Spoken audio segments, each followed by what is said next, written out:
It was late, almost midnight. I had just finished dropping off a group of college kids at a bar on the east side of town. I remember glancing at my phone. One last ride before I called it a night. That's what I told myself. The request popped up almost instantly. Pickup location. A quiet suburban street. Destination. Only 15 minutes away. Seemed simple. I pulled up to the address. The houses there were dark, curtains drawn, only a single porch light flickering weakly. A man stepped out of the shadows, tall, thin, wearing a hood pulled low over his face. He didn't wave, didn't smile, just opened the back door and slid inside. "Good evening," I said, forcing a polite tone. Silence. The air in the car felt heavier with him in it. I adjusted the mirror. His face was hidden. He was leaning forward slightly, staring at the back of my head. The GPS directed me left. I followed. The man finally spoke. "Don't follow that. Take 8th Street instead." His voice was low, gravelly. Something about it made my stomach twist. I hesitated. Sure. 8th Street, you said?" "Yes." Just that one word. So I turned. The houses grew sparser, streetlights fewer, shadows stretched across the road. He leaned closer. "You drive for long?" I swallowed. "A couple years." "Ever had strange passengers?" My hands tightened on the wheel. I gave a half laugh. "Now and then." The man chuckled. It wasn't a friendly laugh, more like he knew something I didn't. He whispered something after. I couldn't catch it, just the sound of his breath near my ear. The road was empty. I checked the GPS again. We were nowhere near the marked destination. Sir, your drop-off is supposed to be on the other side of town." "I know," he murmured. "Keep driving." A chill ran down my arms. Something was very wrong. I glanced in the mirror. He was sitting back now, but his hands, they were in his lap, fiddling with something metallic. It clicked softly, opened, closed. A knife. I was sure of it. I wanted to pull over, kick him out. But we were on an abandoned stretch of road. No lights, no houses, no witnesses. My heart pounded. I forced my voice to stay calm. "Where exactly do you want to go?" He leaned forward again. His hood shifted, revealing pale skin and dark sunken eyes. "To the woods." My throat closed. I wanted to slam the brakes. But his hand, that faint metallic click again. I kept driving. Finally, the road ended at a dirt path. The headlights caught the trees, tall, endless, swallowing the sky. He pointed. "Here." I froze. My pulse hammered in my ears. Every instinct screamed, "Don't stop." But I slowed down. The gravel crunched under the tires. Branches brushed against the sides of the car like fingers. We drove deeper. No signal on my phone now. The GPS had gone blank. "Stop." I did. He didn't move at first, just sat there, breathing. Then slowly he opened the door. The night air rushed in, cold, damp. He stepped out. But before he closed the door, he leaned in again. "You've been a good driver," he whispered. "Not like the last one." And then he slammed the door shut. I watched him disappear into the trees. My entire body shook. I couldn't move for a full minute. Then, finally, I hit the gas and tore out of there. The ride auto-completed on the app. But the location listed wasn't a house. It was marked as unavailable. I reported it to Uber. They said the account didn't exist. No record of the passenger. No trip logged in their system. But I know what happened. I can still hear his voice. Every time I drive at night, I check the back seat, just to make sure he isn't there again.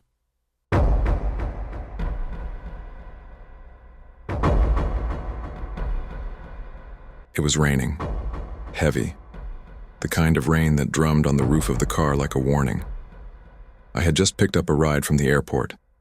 A man, mid-30s, wearing a wetsuit and a dark coat. He got in without a word. No greeting. No hello. Just silence. I started driving. The GPS said 30 minutes to downtown, but he didn't look at the screen. didn't say anything, just stared out the window. The windshield wipers struggled against the downpour. Streetlights blurred. Reflections of red brake lights danced like flames across the wet asphalt. Finally, I tried. "Long day at work?" I asked. He turned his head slowly, eyes hidden beneath the brim of a wet hat, and said, "Nothing." I shrugged. Maybe he was tired.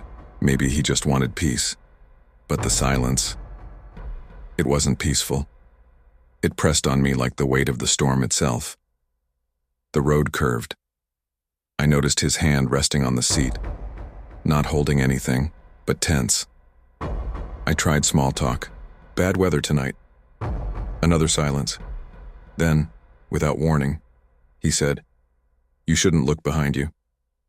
I froze, heart thumping. I glanced in the rearview mirror. Nothing.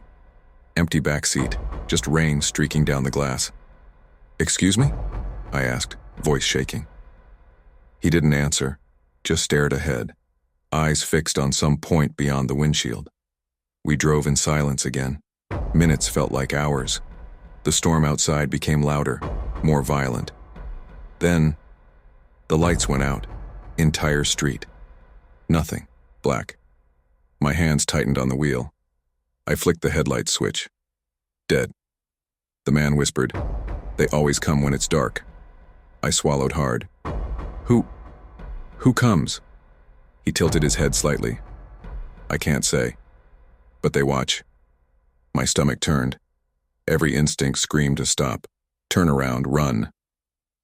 But the rain, the dark, the man sitting silently. I kept driving. We entered a narrow alley. The streetlights there were shattered. Puddles reflected nothing but black. Suddenly I felt it, a presence, behind me. I swore the back of my seat shifted, as if someone was leaning over me. "Stop. Right now," the man said, calm, too calm. I obeyed, foot trembling on the brake. He leaned forward, eyes still hidden. "Look in the mirror." I did, and for a split second I saw them.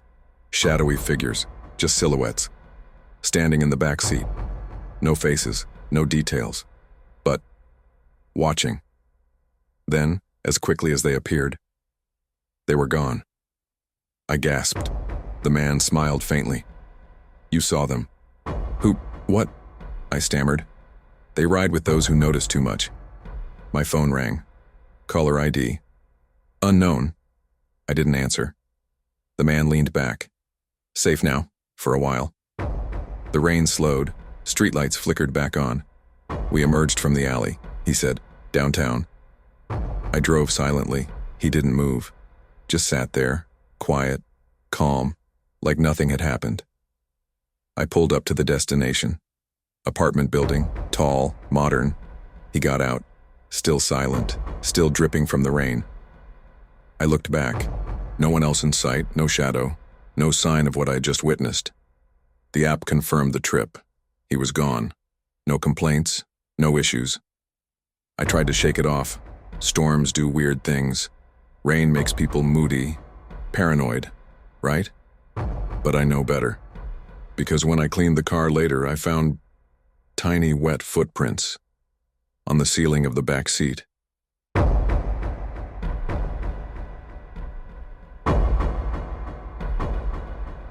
It was just past 1 a.m. I was heading home after a long shift. The streets were nearly empty. The ride request popped up. Pickup, a gas station on the outskirts of town. Destination, nowhere specific. I shrugged. One last ride before bed. I arrived at the station. A young woman waved me over. So wet from the rain, it looked like she had been standing there for hours. Her eyes, wide, frantic. "Please, I just need to get out of here," she said. I nodded. "Where to?" She hesitated, then whispered, "Anywhere. Safe." I unlocked the doors. She slid in, shivering. We drove off. The rain pounded the windshield. Wipers barely keeping up. Her eyes darted around constantly. "Did someone follow you?" I asked. She shook her head, but her hands gripped the seat tightly. I could see the fear in every muscle. We drove in silence. The road stretched endlessly. Dim lights flickered in the distance. Then she said quietly, "They're watching the exits." I froze. "Who?" She didn't answer, only looked behind me, over her shoulder, like she could see something I couldn't. A sharp sound, a scraping against the car's rear. I slammed the brakes, heart racing. "Go, faster," she begged, her voice trembling. I pressed the pedal. Tires splashed through deep puddles, the rain blurring everything around us. She whispered again, "They know when you stop." The streetlights disappeared. All I could see were the dark shapes of trees pressing close, branches scraping the sides of the car, like claws. I glanced in the rearview mirror. Nothing, but the air felt wrong, heavy, watching. Then a shadow darted across the road, too fast to be human. It vanished before I could react. "Turn here," she screamed, into a narrow dirt road. I hesitated, but her panic made me obey. The road twisted, the headlights barely cutting through the darkness. Every sound was amplified, the crunch of gravel, the slap of rain on the roof, her shallow breathing. "Stop. Just stop," she whispered. I obeyed. The car was silent. I turned slowly to her. She was staring out the rear window, eyes wide, frozen in fear. "They're close," she said, her voice barely audible. "I can feel them." A movement in the shadows. A figure, tall, barely visible, standing near the edge of the trees, watching us. I wanted to speak, to ask what was happening, but my mouth was dry. She suddenly bolted from the seat, opened the door, and ran. "Wait!" I shouted, but it was too late. I sat there, alone, engine still running, rain soaking the windshield, no sound, no movement, only the trees, the shadows, the mist rolling along the dirt path. Minutes passed. I called her name, no answer. Then, movement in the rear view. Another shadow, taller this time, just at the edge of the headlights. My hands shook. I slammed the pedal down, tires spinning on wet gravel. I never saw her again. The app showed the trip completed, fare processed. I reported it.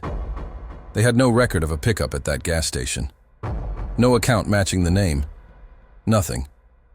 Sometimes, when I drive late at night, I think I see her, standing at a gas station, hoping someone will pick her up before the shadows find her again.